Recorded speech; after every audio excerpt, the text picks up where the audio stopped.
여호수아서에 나타난 전쟁은 세속적인 전쟁이 아니라 하나님의 전쟁입니다. 세상의 무력과 힘으로 자신의 욕망을 충족시키는 전쟁이 아니라 죄와 악과 싸우는 거룩한 전쟁입니다.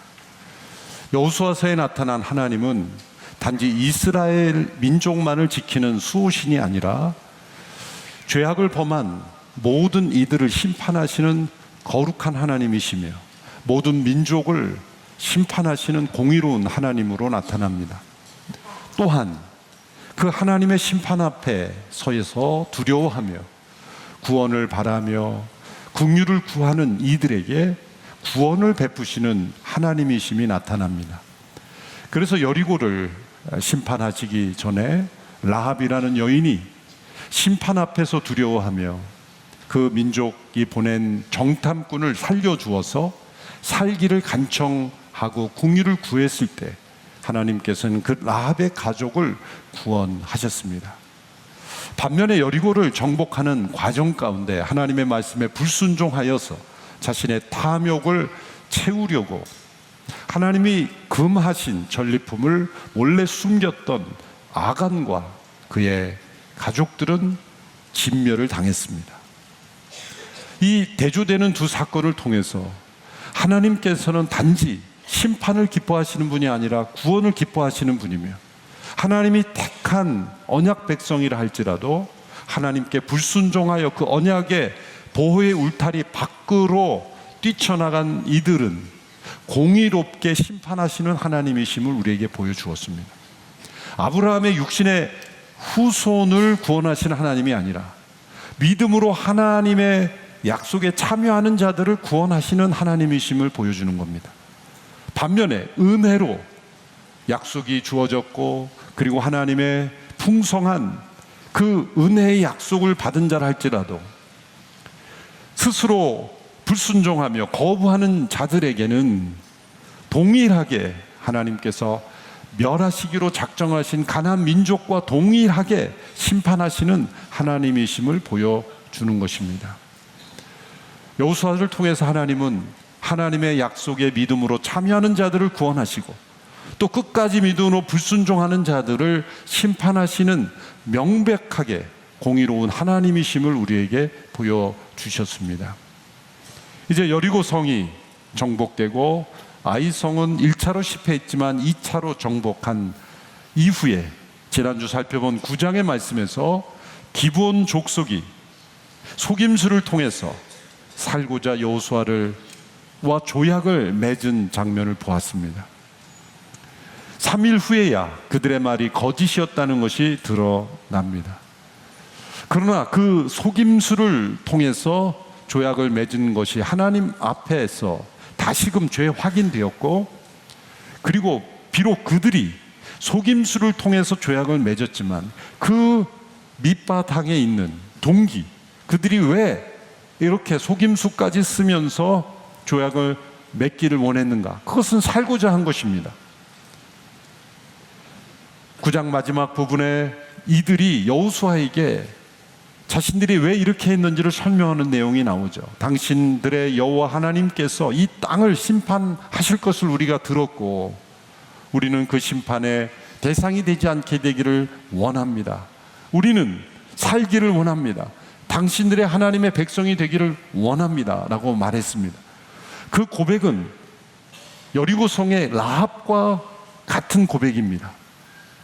하나님은 그들의 속임수라는 죄악보다도 더 중요한, 그들이 비록 거짓말이라는 잘못을 했지만 살고자 했던 그들의 갈망, 하나님의 심판의 대상이었지만 돌이키기를 원하는 그들의 마음을 보시고 그 조약을 허락해 주셨고, 이제 기브온 족속은 이스라엘과 조약이 맺어서 넓은 의미의 한 가족이 된 것입니다.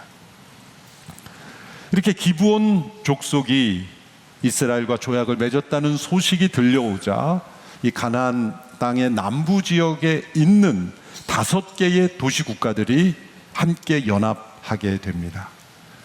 이 일을 주도한 사람은 예루살렘 왕 아도니 세덱이라는 사람입니다.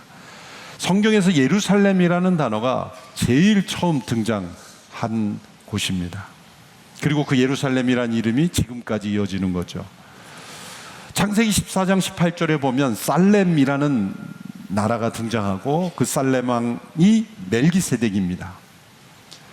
이 살렘이 예루살렘으로 이어졌다라고 생각을 한다면 이 아도니세덱은 멜기세덱의 후예죠.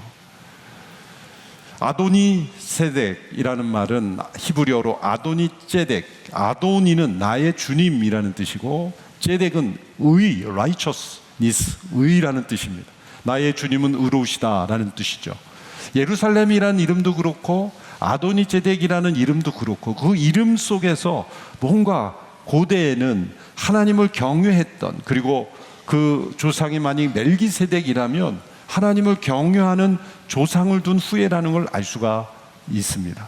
그럼에도 이 여호수아 시대에는 그들이 하나님의 진노와 심판의 대상이 되어 버린 사람들이 되었다는 거죠. 그 지명과 이름은 거룩한 이름이었지만 그들은 하나님을 떠난 심판의 대상이 되어버린 사람들입니다.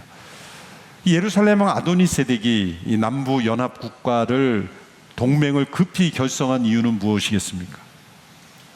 이스라엘의 하나님이 그들과 함께 하심으로 이제 그 땅을 하나님께서 심판하신다는 걸 제일 먼저 알았기 때문이에요. 어쩌면 하나님을 전혀 모르는 사람이 아닐 수도 있습니다. 그게 이름에도 나타나는 것처럼 제일 먼저 그 위험을 파악한 것은 지혜로운 것이나 동맹까지 만들어서 대적하고자 한 것은 어리석은 일이죠.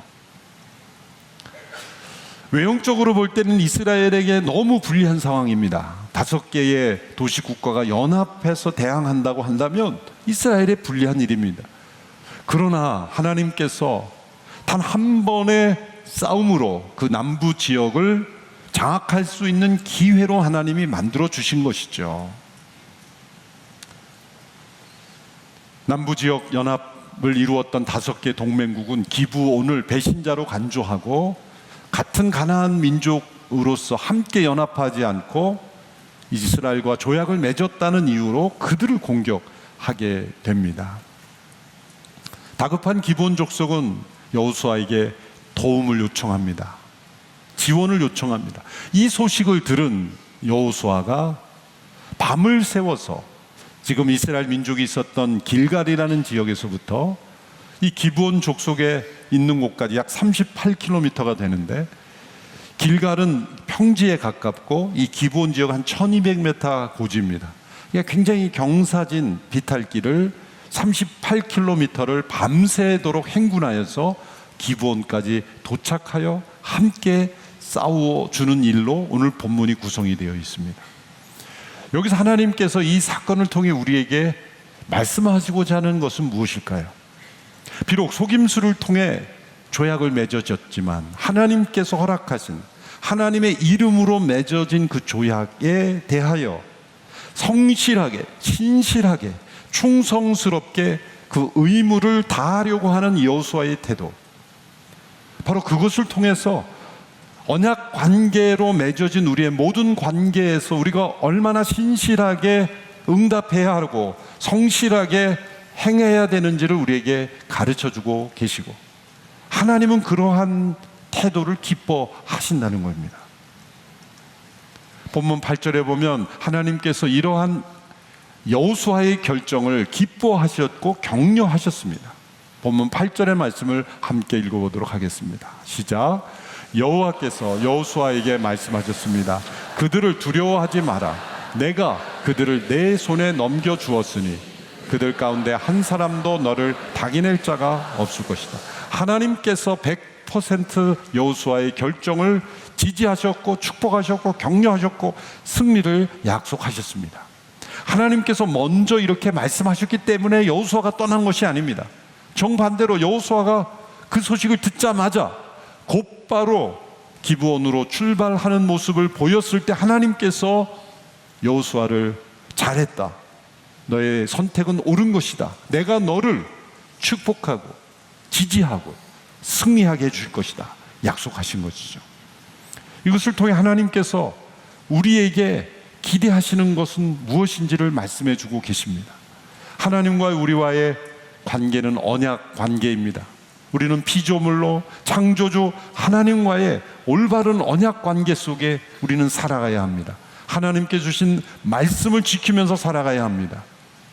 우리는 피조물로서 하나님을 예배하고 그분께 순종해야 될 책임이 있습니다. 의무가 있습니다. 이것은 하나님만 기쁨이 되고 우리에게는 아무 유익이 없는 그런 의무가 아니라 우리가 피조물로서 하나님께서 예배하신 복과 그리고 기쁨을 누리기 위해서 우리에게 요구하시는 말씀들이죠. 십계명의 말씀을 보십시오. 그 십계명의 말씀 앞에서 우리는 하나님과 우리와의 관계를 알 수가 있습니다.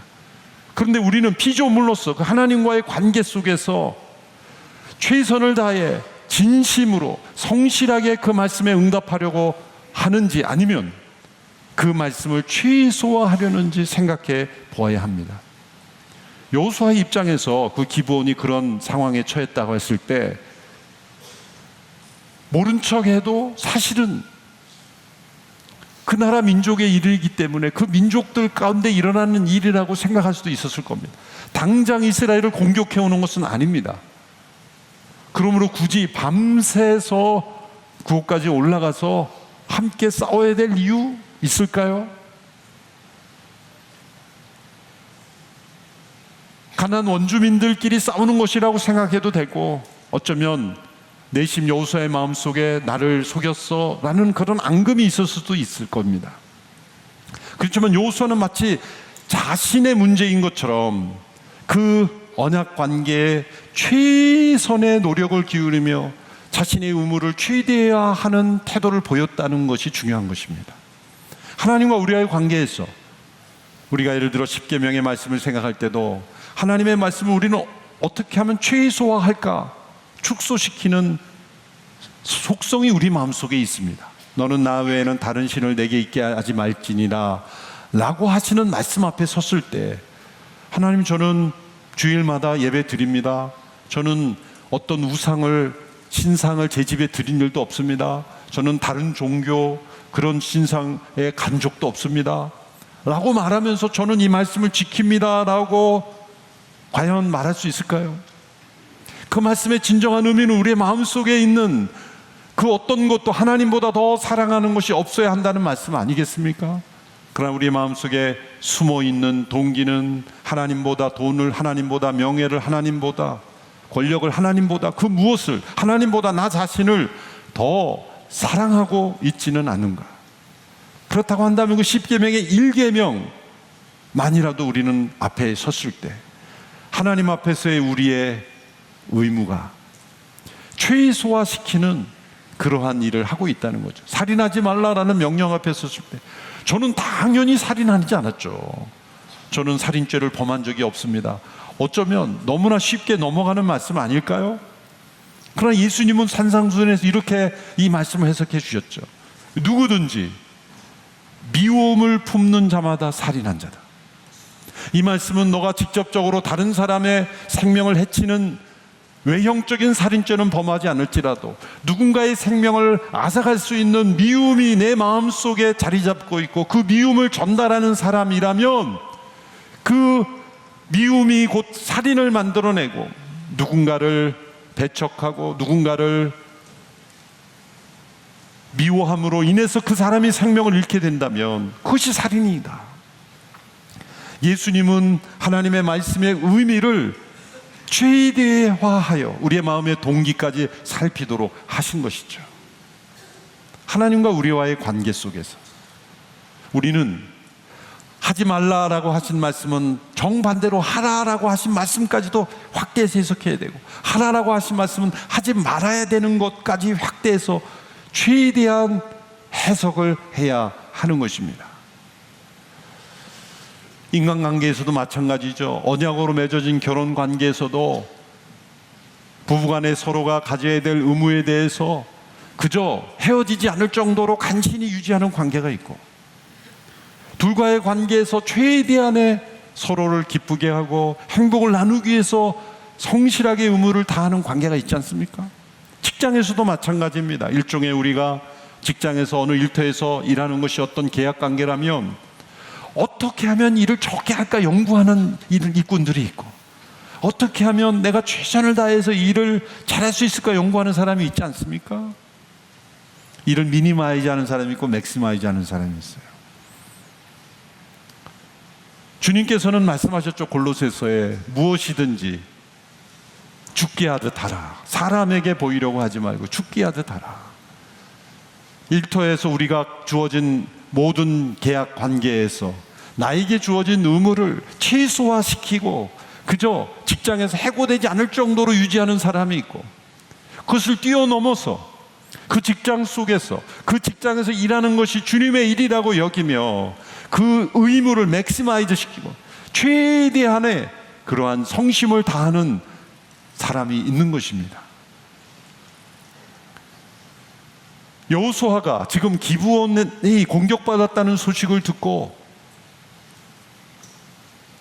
그 기브온까지 밤새 행군하여 함께 전쟁에 참여한 것을 보고 저는 우리나라가 공산당의 침략을 받았을 때 미국을 비롯한 유엔군들이 자신들이 공격받은 것처럼 여기고 군대를 파견해서 함께 싸워준 것이 생각이 났습니다. 그 긴박했던 순간에, 그 짧은 순간에 파병을 결정하지 않았더라면, 자신들의 문제가 아니라고 여기면서 시간을 끌었더라면 지금 대한민국은 존재할 수 없었을 겁니다. 국가 간의 관계도 마찬가지죠. 어떤 관계가 동맹이 맺어졌다면 최대한의 그러한 의무를 다하려고 노력하는 관계로 나아가는 그러한 모습이 바로 대한민국에 주어졌던 것이죠. 하나님께서 우리에게 지금 여호수아를 통해서 말씀하신 것은, 왜 하나님께서 이런 여호수아의 결정을 기뻐하셨는가? 하나님이 그러한 분이시기 때문에요. 하나님은 하나님의 심판의 소식을 듣고 두려워하며 그분의 언약의 축복 가운데 나오기 원하는 자들은 라합과 같은 이도 구원하시고, 이 기브온과 같은 사람들도 하나님께서 진멸하시기보다 구원하시기를 더 기뻐하시며, 그들도 그 하나님의 언약의 우산 아래 들어오는 것을 하나님은 환영하시는 하나님이시라는 거죠.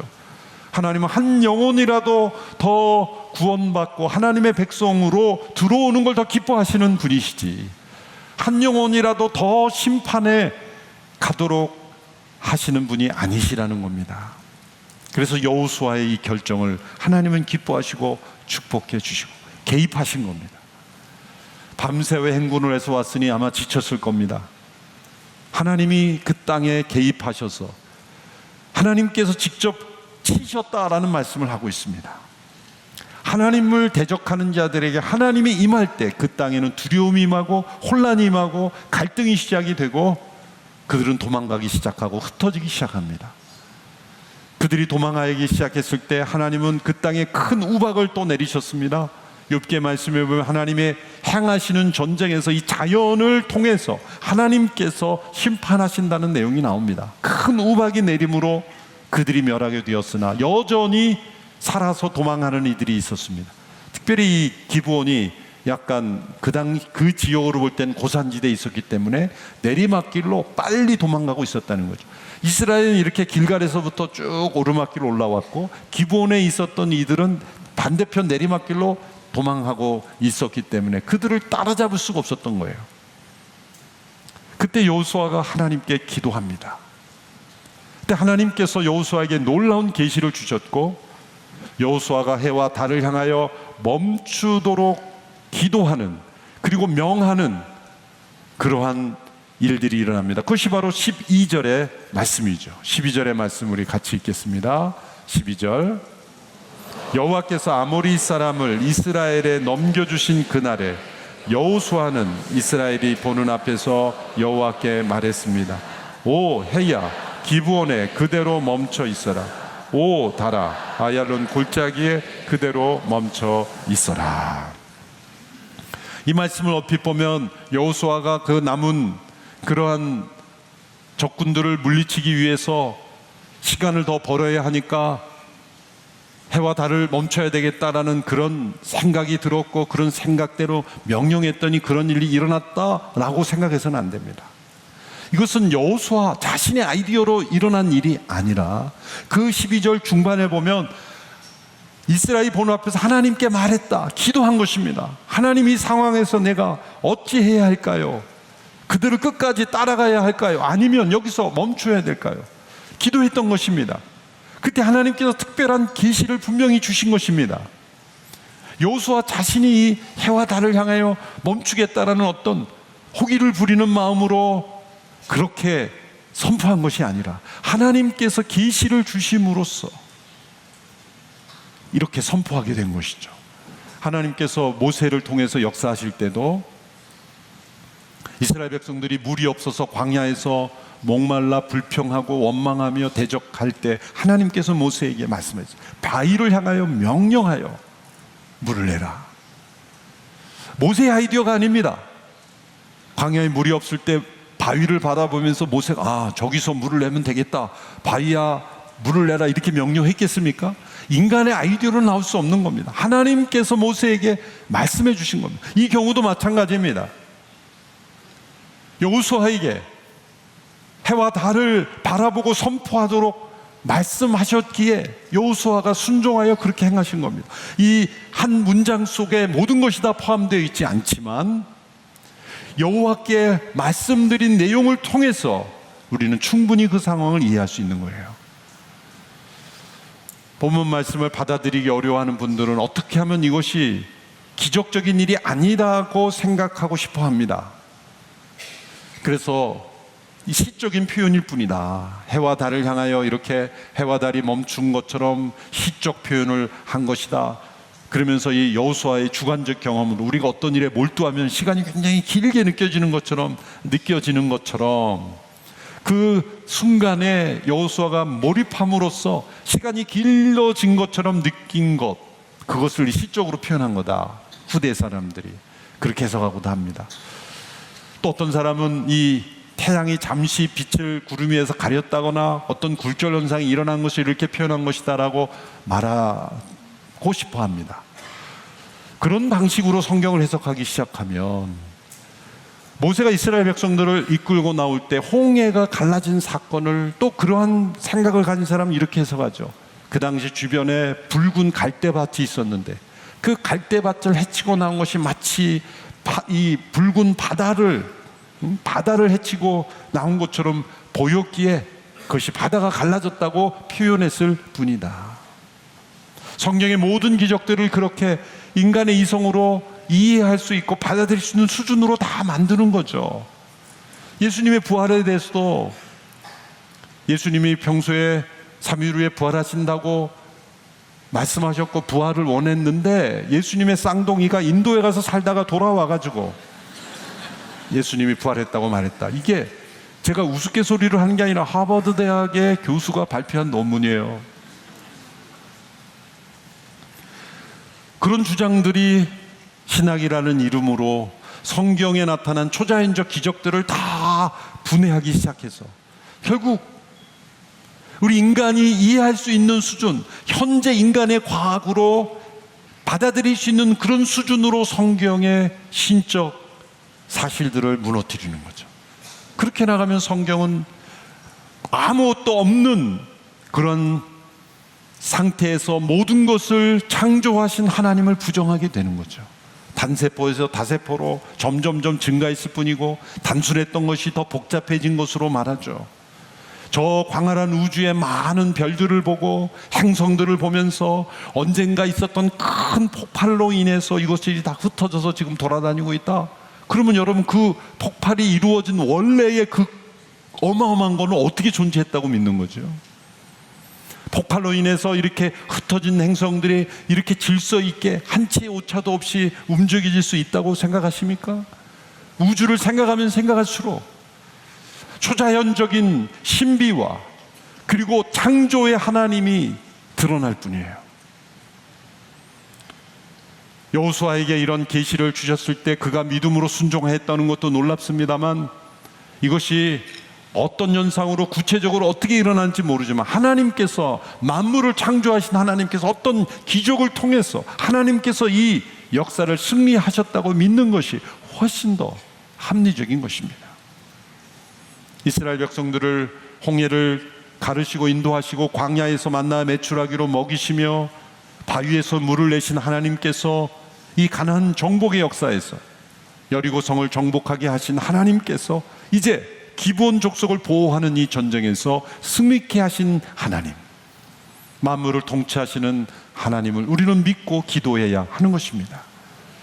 수천 명의 고아를 오직 기도로만 먹여 살린 조지 뮬러 목사님이 있죠. 수만 번의 기도의 응답을 받았습니다.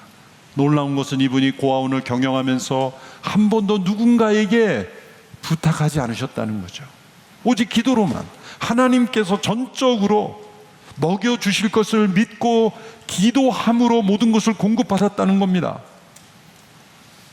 어느 날에는 당장 내일 고아들에게 먹일 것이 아무것도 없는 상황에 처했을 때도 그분은 그 긴박한 상황 속에서도 하나님께 기도했습니다. 하나님, 아이들에게 먹을 것을 보내주십시오. 놀랍게도 머지않아서 얼마 되지 않아 멀리 떨어져 있는 어느 빵 공장에서 많은 빵을 보내온 거예요. 이걸 우연이라고 어떻게 말할 수 있겠습니까? 그런 우연이 단 한 번만 있었다면 모르지만 이분은 수없이 많이 그런 우연을 경험한 것은 살아계신 하나님께서 함께 하심으로 모든 필요를 공급하심을 체험한 것이 아니겠습니까? 우리가 우리 자신의 이익을 위해, 명예를 위해, 자신의 어떤 영광을 위해 기도한다는 것은 이루어지지 않을 가능성이 많습니다. 그러나 진실하게 하나님과 동행하며 하나님의 영광을 위하여 믿음으로 살아가는 이들에게 때로 어떤 상황 속에서 불가능한 것 같은 상황일지라도 하나님께서 하라고 하신 일에 믿음으로 순종하였을 때는 놀라운 기적이 우리에게 일어날 줄로 믿습니다. 믿음의 순종의 기도는 놀라운 역사를 일으키며 때로 자연의 질서도 멈추는 역사를 일으키십니다. 우리는 이 자연이 멈춘 것을 보고 놀랍지 않습니까? 저는 확신을 합니다. 하나님께서 자연을 멈추는 것이 사람을 멈추는 것보다 쉽습니다. 불순종하는 인격을 가진, 자유인격을 가진 인간들을 하나님이 다루시는 것보다 하나님께서 자연을 멈추시는 것은 더 쉬운 일일 겁니다. 끊임없이 하나님이 말씀하셔도 불순종하는 인간들, 그 인간들은 하나님이 때로는 심판하셔야 돌아오고 심판해도 돌아오지 않습니다. 그러나 만물을 말씀으로 창조하신 하나님께서 때로 믿음의 사람들을 통해서 하나님께 기도하는 자들을 위해서 하나님은 이 세상을 통치하시는 그 하나님은 우리가 너무나 당연한 하나님이십니다. 그 하나님을 믿음으로 바라며 승리하는 여러분이 되기를 축원합니다. 하나님은 살아계십니다. 세상을 통치하고 계십니다. 하나님의 백성들의 기도에 응답하고 계십니다. 기도하겠습니다. 하나님 아버지, 여호수아의 믿음의 기도를 통해 하나님의 놀라운 역사를 보여주셨고 오늘 우리에게도 그러한 믿음 기대하시니 감사합니다. 하나님과의 언약 관계에 있어 최선을 다하는 최대한의 순종을 보여주는 여호수아의 믿음을 본받게 하여 주옵소서. CGN이 지난 20년 동안 영적 가난이라고 할 수 있는 미디어 영역에 복음을 전파하고 있습니다. 이 사역을 주께서 기뻐하시고 축복하시는 줄로 믿습니다. 지금까지 함께 하시고 모든 필요를 공급하시고 많은 후원자들을 통해 함께 하신 은혜 감사합니다. 광고 없이 순수한 복음 방송으로 헌신해 왔습니다. 그 헌신을 주께서 기쁘게 여기시고 인도하신 줄로 믿습니다. 오늘도 함께 CGN을 축복하기를 원합니다. 함께 하옵소서. 예수님의 이름으로 기도합나이다. 아멘.